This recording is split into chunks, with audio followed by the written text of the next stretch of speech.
Allez, c'est encore moi, une petite dernière fois, j'espère pas trop longtemps, mais maintenant il faut que je vous explique les outils que vous pouvez utiliser pour réaliser et représenter votre diagramme des exigences. Donc pour l'instant, nous avons vu déjà 3 vidéos. La première qui vous a montré évidemment le matériel que vous allez être obligé d'utiliser.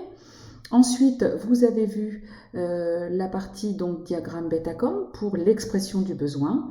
Et ensuite, vous avez vu donc une vidéo sur le diagramme des exigences, qui est donc qui est une représentation d'un autre système pour vous montrer un autre exemple, hein, notamment donc ici du store automatisé. Donc ça, c'est ce que vous avez déjà pu regarder. Donc maintenant, il va falloir réaliser notre diagramme des exigences pour notre cahier des charges, pour notre pied de lampe.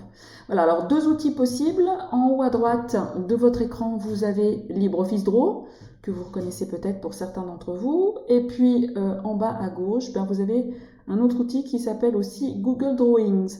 Donc si vous n'avez pas LibreOffice à la maison, eh bien, vous pouvez utiliser, grâce aux adresses Gmail de vos élos, l'outil Google Drawings. Voilà, donc ça c'est une possibilité, ou sinon vous créez vous-même votre adresse Gmail et puis vous utilisez Google Drawings, c'est aussi une autre possibilité. Voilà, donc je ne vais pas moi m'attarder sur Google Drawings. Moi, mon objectif c'est quand même que on utilise plutôt LibreOffice Draw puisque c'est l'outil que nous avons au collège. Voilà. Allez, je vais donc maintenant passer plus en détail. Voilà, je vais agrandir, je vais déplacer le cadre et je vais l'agrandir pour que vous puissiez avoir en plein écran la présentation, donc évidemment que je vais vous faire concernant l'outil LibreOffice Draw. Alors pour ça, je vais juste supprimer un petit peu les cadres que j'avais fait avant pour éventuellement vous montrer comment on fait. Donc là j'ai mis une zone de texte. Allez, donc vous allez utiliser, donc ici vous avez donc vous allez, n'oubliez pas d'aller dans affichage, barre d'outils, et dans barre d'outils vous cochez les outils dessin. Et donc les outils dessin, c'est cette barre d'outils qui est ici à gauche. Et nous, il y a 2 types d'outils qui vont nous intéresser, c'est les outils organigramme et les outils connecteurs. Donc dans organigramme, on va déjà commencer par tracer le petit cercle avec la croix dedans, là. Donc on y va, on se met. Hein. Cette représentation de langage système, je vous rappelle, elle est assez normalisée. Voilà. Allez, hop, j'ai tracé mon premier cercle. Ensuite, je vais tracer une case pour y faire figurer un autre critère, puisque vous voyez qu'ici, je vous ai déjà représenté 3 critères possibles sur les matériaux, l'alimentation, la commande du système. Ce sont 3 critères différents pour lesquels j'ai donné 3 contraintes différentes. Alors attention, on regarde bien comment sont rédigées les contraintes. Toujours un verbe à l'infinitif avec un complément derrière.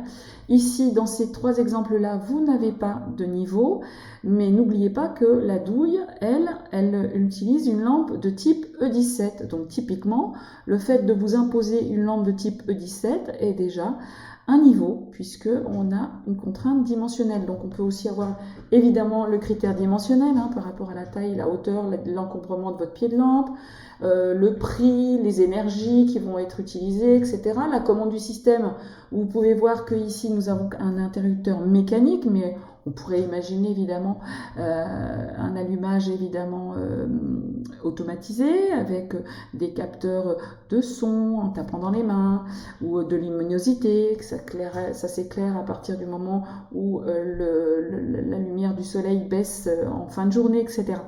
Voilà, donc vous voyez, vous avez plein de possibilités d'ajout de critères. J'aimerais que vous m'en rajoutiez au moins 3. Voilà, je ne vais pas vous en imposer beaucoup plus. Et vous n'êtes pas obligé d'avoir plusieurs contraintes dans ces critères. C'est vous qui voyez en fonction de ce que vous avez, au moins en tout cas une contrainte. Et je veux au moins un niveau pour la partie de la douille dont j'ai déjà parlé précédemment.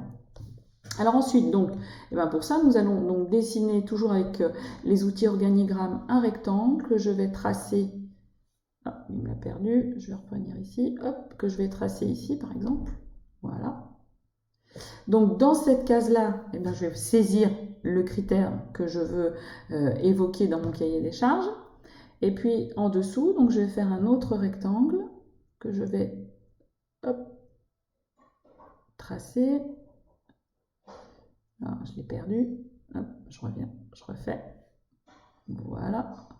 Je trace un autre rectangle. Voilà. Et donc dans ce rectangle, eh bien, on va saisir la contrainte.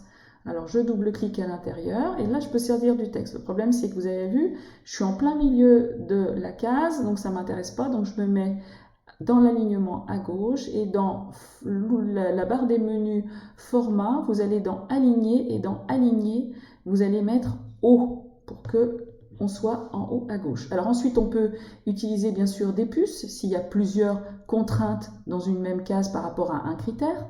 Donc là je mets une puce et puis après je saisis mon texte. Hein, c'est à vous de le faire. Voilà.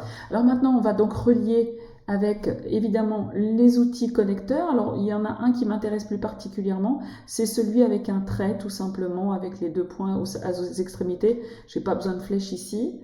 Voilà, donc je choisis cet outil-là. Puis vous avez vu, dès que je choisis cet outil-là, eh bien, il affiche les formes que j'avais représentées précédemment. Avec donc des ancrages automatiques. Voilà, regardez, donc je me mets dessus, hop, il s'accroche directement dessus. Et puis voilà, j'ai pas besoin de chercher pour bien positionner mon trait, ça va tout seul. Donc c'est pour ça que c'est utile d'utiliser ce genre d'outil. Voilà. Alors ensuite, qu'est-ce qu'on va représenter? Eh bien, quand vous allez faire votre travail, donc n'oubliez pas, hein, dans définition du besoin, ici, vous allez écrire votre expression du besoin que vous aurez rédigé avec le diagramme bêta-corne précédemment. Mais n'oubliez pas qu'à chaque fois que vous faites un document, eh bien, il faut le nommer. Donc, pour ceux qui sont au collège, le diagramme bêta-corne, bien sûr, vous écrirez votre nom, votre prénom, votre classe et la date dessus. Et puis, pour réaliser votre diagramme des exigences, vous allez le réaliser à la main. Toujours donc sur un autre document où vous aurez précisé, bien sûr, votre nom, votre prénom, votre classe et la date. Pour ceux qui sont à la maison, eh bien, on peut nommer, par exemple, ici, hop, je vais faire un petit cadre. Donc là, vous mettrez votre nom en haut à gauche, vous mettrez votre prénom, voilà, vous mettrez votre classe et vous mettrez la date. Pardon. Hop, hop. J'insiste pour écrire la date avec 2 T, mais je crois que c'est plutôt un fruit, hein, la date avec 2 T. Bon, allez, donc on nomme bien évidemment son document, hein, pour que je repère bien votre travail. Et puis vous enregistrez votre fichier. Je rappelle que le nom de votre fichier doit comporter votre nom, votre prénom, votre classe.